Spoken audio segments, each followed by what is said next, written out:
Como agua para chocolate. Novela por entregas. Capítulo 2. Febrero. Pastel Chabela. Ingredientes: 175 gramos de azúcar granulada de primera, 300 gramos de harina de primera tamizada 3 veces, 17 huevos, raspadura de limón. De un limón. Manera de hacerse.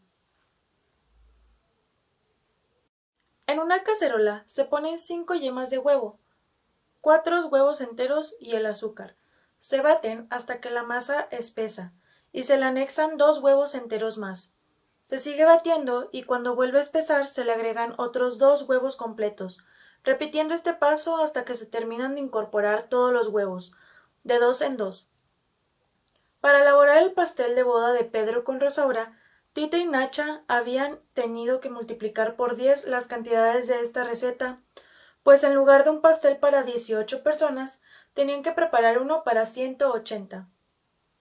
El resultado da 170 huevos, y esto significa que habían tenido que tomar medidas para tener reunida esta cantidad de huevos de excelente calidad en un mismo día. Para lograrlo, fueron poniendo en conserva desde hacía varias semanas los huevos que ponían las gallinas de mejor calidad. Este método se utilizaba en el rancho desde época inmemorial para proveerse durante el invierno de este nutritivo y necesario alimento. El mejor tiempo para esta operación es para los meses de agosto y septiembre. Los huevos que se destinen a la conservación deben ser muy frescos. Nacha prefería que fueran del mismo día. Se ponen los huevos en una vasija que se llena de sebo de carnero derretido, próximo a enfriarse hasta cubrirlos por completo. Esto basta para garantizar su buen estado por varios meses. Ahora que si se desea conservarlos por más de un año, se colocan los huevos en una orza y se cubren con una lechada de un tanto de cal por 10 de agua. Después se tapan muy bien para interceptar el aire y se guardan en la bodega. Tita y Nacha habían elegido la primera opción, pues no necesitaban conservar los huevos por tantos meses. Junto a ellas, bajo la mesa de la cocina, tenían la vasija donde los habían puesto y de ahí los tomaban para elaborar el pastel. El esfuerzo fenomenal que representaba el batir tantos huevos empezó a hacer estragos en la mente de Tita, cuando iban apenas por los 100 huevos batidos. Le parecía inalcanzable llegar a la cifra de 170. Tita batía mientras Nacha rompía los cascarones y los incorporaba. Un estremecimiento recorría el cuerpo de Tita, y como vulgarmente se dice, se le ponía la piel de gallina cada vez que se rompía un huevo.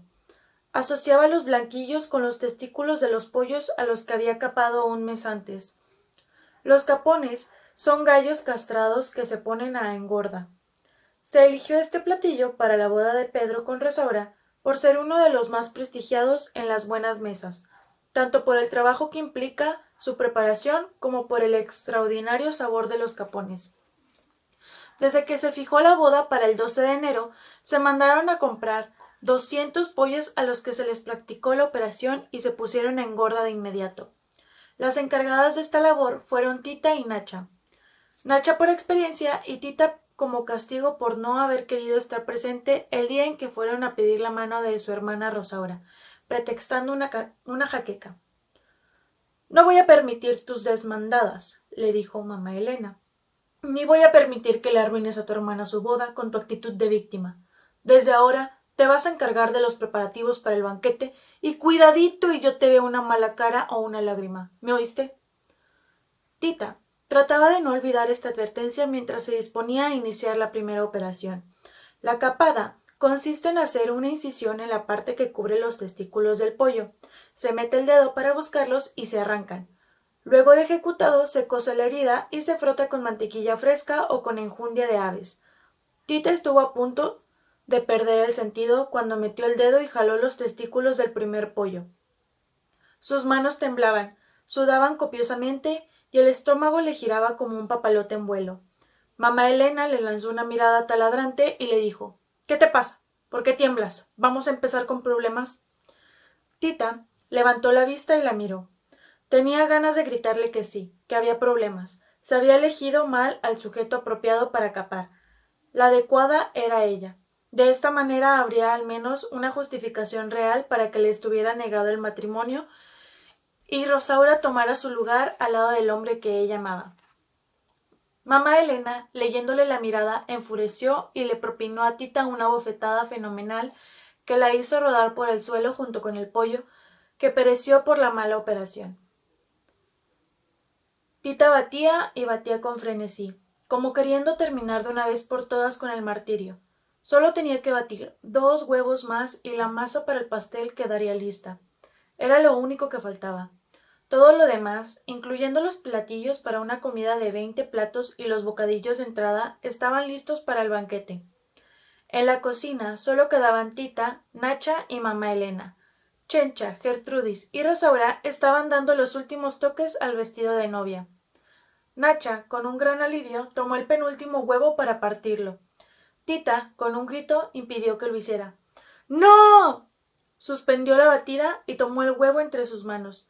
Claramente escuchaba piar a un pollo dentro del cascarón. Acercó el huevo a su oído y escuchó con más fuerza los pillidos. Mamá Elena suspendió su labor y con voz autoritaria preguntó: ¿Qué pasa? ¿Qué fue ese grito? Es que dentro de este huevo hay un pollo. Nacha de seguro no lo puede oír, pero yo sí. ¿Un pollo? ¿Estás loca? Nunca ha pasado algo parecido con los huevos de conserva. De 2 zancadas llegó hasta donde estaba Tita. Le arrebató el huevo de las manos y lo partió. Tita cerró los ojos con fuerza. ¡Abre los ojos y mira tu pollo! Tita abrió los ojos lentamente. Con sorpresa, vio que lo que creía un pollo no era más que un huevo y bastante fresco, por cierto. Escúchame bien, Tita. Me estás colmando la paciencia. No te voy a permitir que empieces con locuras. Esta es la primera y la última. O te aseguro que te arrepentirás. Tita nunca pudo explicar qué fue lo que pasó esa noche, si lo que escuchó fue producto del cansancio o una alucinación de su mente. Por lo pronto, lo más conveniente era volver a la batida. No quería investigar cuál era el límite de la paciencia de su madre. Cuando se baten los 2 últimos huevos, se incorpora la ralladura de limón. Cuando ha espesado bastante la masa, se deja de batir y se le pone la harina tamizada, mezclándola poco a poco con una espátula de madera hasta incorporarla toda. Por último, se engrasa un molde con mantequilla, se espolvorea con harina y se le vacía la pasta. Se cuece en horno por 30 minutos. Nacha, después de preparar durante 3 días 20 platillos diferentes, se encontraba muerta de cansancio y no veía llegar la hora de meter el pastel al horno para por fin poder ir a descansar. Tita, por esta vez, no era muy buena ayudante que digamos.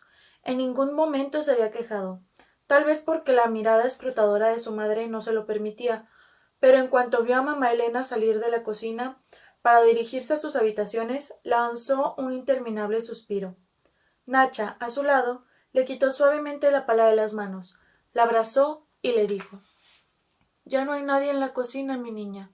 Llora ahora, porque mañana no quiero que te vean hacerlo, mucho menos Rosaura. Nacha suspendió la batida porque sentía que Tita estaba a punto de un colapso nervioso.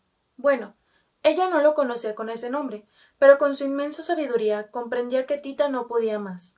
La verdad, ella tampoco. Rosaura y Nacha nunca se habían llevado bien. A Nacha le molestaba mucho que desde niña Rosaura fuera melindrosa con la comida. Siempre la dejaba intacta en el plato, o se la daba escondidas al Tequila, el papá del pulque, el perro del rancho. Nacha le ponía de ejemplo a Tita, que siempre comió muy bien y de todo. Bueno, solo había un alimento que no era del agrado de Tita. Se trataba del huevo tibio que mamá Elena la obligaba a comer. De ahí en fuera, como Nacha se había encargado de su educación culinaria, Tita no solo comía lo acostumbrado, sino que comía, además, cumiles, gusanos de maguey, acocicles, tepezcuitle, armadillo, entre otros. Ante el horror de Rosaura, de ahí nació la versión de Nacha para con Rosaura y la rivalidad entre las 2 hermanas, que culminaba con esta boda en la que Rosaura se casaba con el hombre que Tita amaba. Lo que Rosaura no sabía, aunque lo sospechaba, era que Pedro amaba a Tita con un amor inconmensurable. Era de entender, entonces, que Nacha tomara partido por Tita y tratara por todos los medios de evitarle sufrimientos. Nacha le secaba con su delantal las lágrimas que rodaban por la cara de Tita y le decía: Ya, mi niña, ya vamos a terminar. pero se tardaron más de lo acostumbrado, pues la masa no podía espesar debido a las lágrimas de Tita. Y así, abrazadas, permanecieron llorando hasta que a Tita no le quedaron más lágrimas en los ojos. Entonces lloró en seco, y dicen que eso duele más, como el parto en seco, pero al menos no seguía mojando la masa del pastel, pudiendo continuar con el paso siguiente, que es el del relleno. Relleno: 150 gramos de pasta de chabacano, 150 gramos de azúcar granulada. Manera de hacerse: se ponen los chabacanos al fuego con muy poca agua, se dejan hervir y se pasan por un sedazo o tamiz. Si no se tiene, se puede usar una vulgar. Manera de hacerse: se ponen los chabacanos al fuego con muy poca agua, se dejan hervir y se pasan por un sedazo o tamiz. Si no se tiene, se pueden usar una vulgar coladera. Se pone esta pasta en una cacerola, se le agrega el azúcar y se pone al fuego sin dejar de moverla hasta que toma punto de mermelada. Se retira del fuego y se deja enfriar un poco antes de ponerla en la parte de en medio del pastel, que por supuesto se ha partido con anterioridad. Afortunadamente, un mes antes de la boda, Nacha y Tita habían preparado varios frascos con conservas de chabacano, higo y camote con piña. Gracias a eso se evitaron el trabajo de preparar la mermelada ese mismo día. Ellas estaban acostumbradas a preparar cantidades enormes de mermelada en un gran caso que se ponía en el patio para aprovechar la fruta de la temporada. Lo colocaban encima de una fogata y para menear la mermelada tenían que cubrirse los brazos con sábanas viejas. Esto evitaba que un borbotón de la misma brincara y les quemara la piel.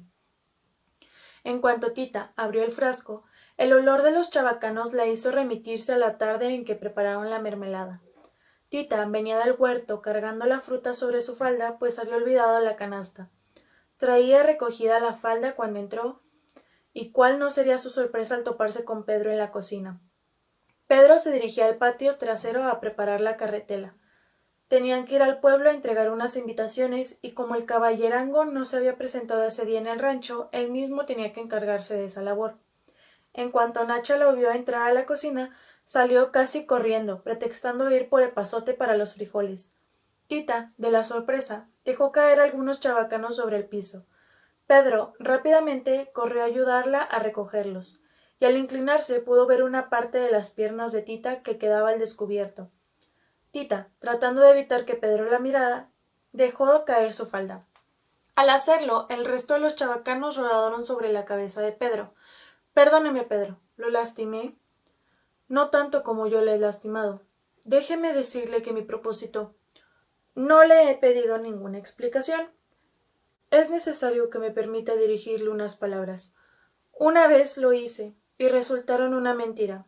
No quiero escucharlo más. Y diciendo esto, Tita salió rápidamente de la cocina por la otra puerta hacia la sala, donde Chencha y Gertrudis bordaban la sábana nupcial. Era una sábana de seda blanca a la que le estaban haciendo un delicado bordado en el centro. Este orificio estaba destinado a mostrar únicamente las partes nobles de la novia en los momentos íntimos del matrimonio. Realmente habían tenido suerte en haber podido conseguir seda francesa en esas épocas de inestabilidad política.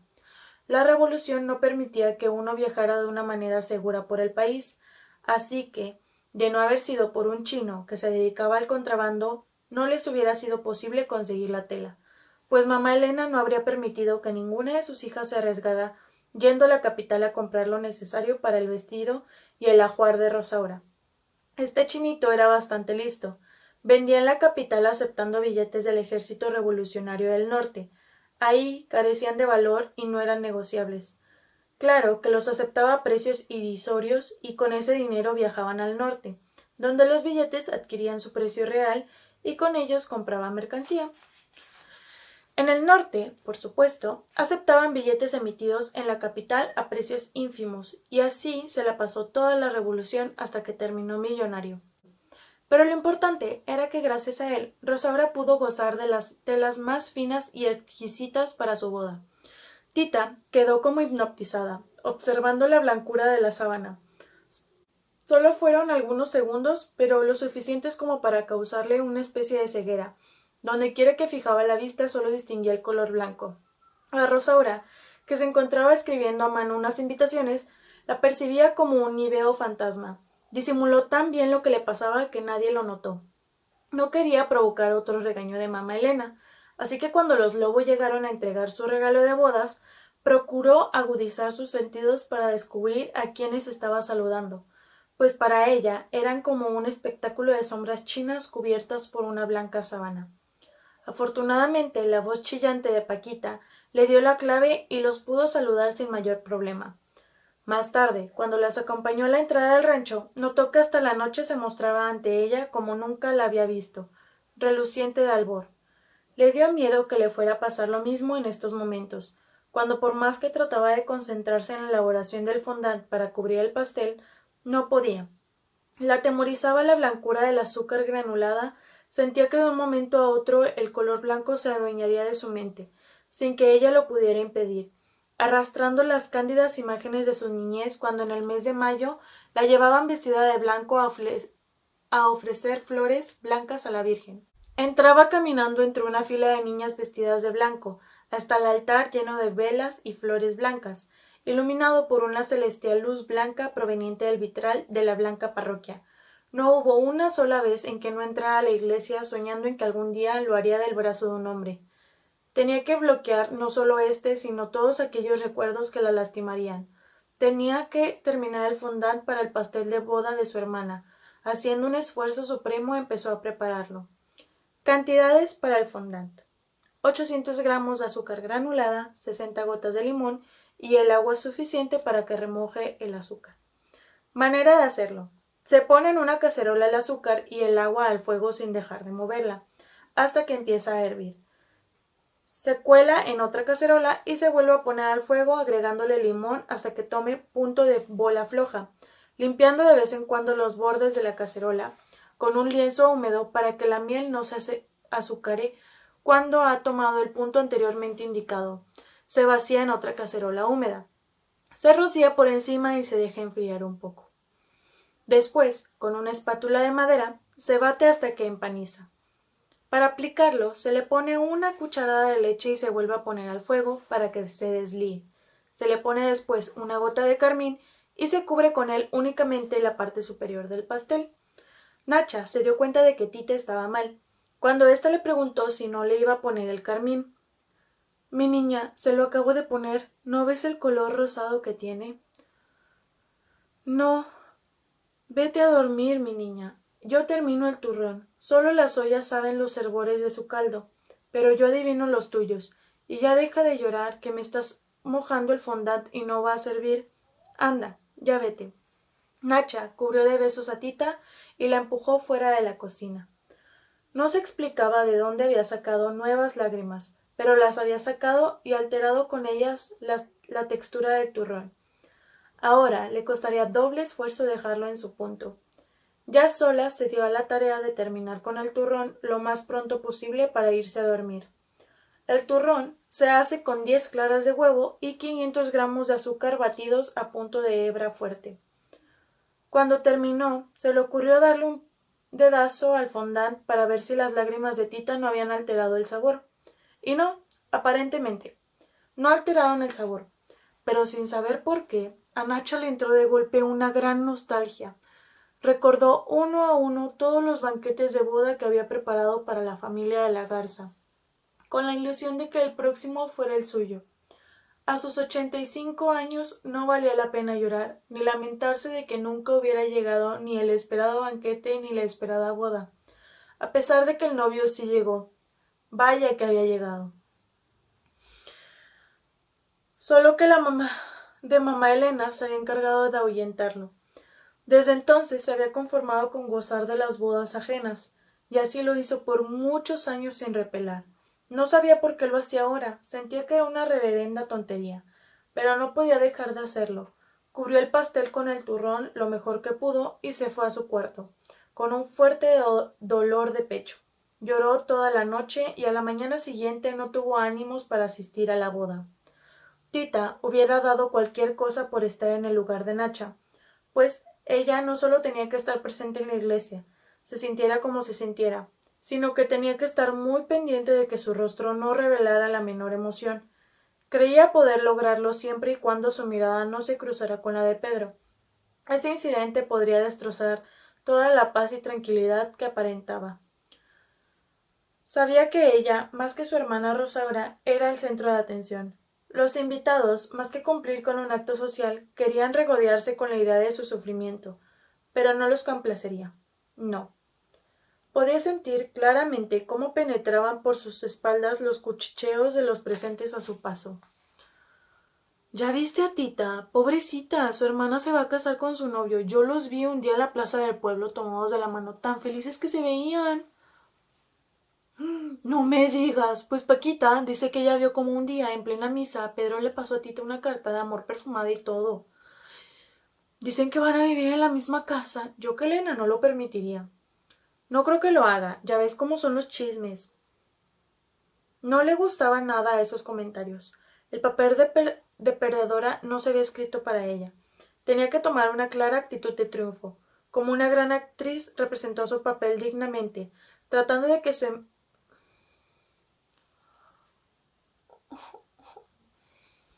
No le gustaban nada esos comentarios. El papel de perdedora no se había escrito para ella. Tenía que tomar una clara actitud de triunfo como una gran actriz. Representó su papel dignamente, tratando de que su mente estuviera ocupada, no en la marcha nupcial, ni en las palabras del sacerdote, ni en el lazo y los anillos. Se transportó al día en que a los 9 años se había ido de pinta con los niños del pueblo. Tenía prohibido jugar con varones, pero ya estaba harta de los juegos con sus hermanas. Fueron a la orilla del río Grande para ver quién era capaz de cruzarlo a nado en el menor tiempo. Qué placer sintió ese día al ser ella la ganadora. Otro de sus grandes triunfos ocurrió un tranquilo día domingo en el pueblo. Ella tenía 14 años y paseaba en carretela acompañada de sus hermanas, cuando unos niños lanzaron un cohete. Los caballos salieron corriendo espantadísimos. En las afueras del pueblo se desbocaron y el cochero perdió el control del vehículo. Tita lo hizo a un lado de un empujón y ella sola pudo dominar a los 4 caballos. Cuando algunos hombres del pueblo a galope las alcanzaron para ayudarlas, se admiraron de la hazaña de Tita. En el pueblo la recibieron como a una heroína. Estas y otras muchas remembranzas parecidas la tuvieron ocupada durante toda la ceremonia, haciéndola lucir una apacible sonrisa de gata complacida, hasta que a la hora de los abrazos tuvo que felicitar a su hermana. Pedro, que estaba junto a ella, le dijo a Tita: ¿Y a mí no me va a felicitar? Sí, cómo no, que sea muy feliz. Pedro, abrazándola más cerca de lo que las normas sociales permiten, aprovechó la única oportunidad que tenía de poder decirle a Tita algo al oído. Estoy seguro de que así será, pues logré con esta boda lo que tanto anhelaba, estar cerca de usted, la mujer que verdaderamente amo. Las palabras que Pedro acababa de pronunciar fueron para Tita como refrescante brisa que enciende los restos de carbón a punto de apagarse. Su cara, por tantos meses forzada a no mostrar sus sentimientos, experimentó un cambio incontrolable. Su rostro reflejó gran alivio y felicidad. Era como si toda esa casi extinguida ebullición interior se viera reavivada de pronto por el fogoso aliento de Pedro sobre su cuello, sus ardientes manos sobre su espalda, su impetuoso pecho sobre sus senos. Pudo haberse quedado para siempre así, a no ser por la mirada que mamá Elena le lanzó y la hizo separarse de él rápidamente. Mamá Elena se acercó a Tita y le preguntó: ¿Qué fue lo que Pedro te dijo? Nada, mami. A mí no me engañas. Cuando tú vas yo ya fui, y vine, así que no te hagas la mosquita muerta. Pobre de ti si te vuelvo a ver cerca de Pedro. Después de estas amenazantes palabras de mamá Elena, Tita procuró estar lo más alejada de Pedro que pudo. Lo que le fue imposible fue borrar de su rostro una franca sonrisa de satisfacción. Desde ese momento la boda tuvo para ella otro significado. Ya no le molestó para nada ver cómo Pedro y Rosaura iban de mesa en mesa brindando con los invitados, ni verlos bailar el vals, ni verlos más tarde partir el pastel. Ahora ella sabía que era cierto.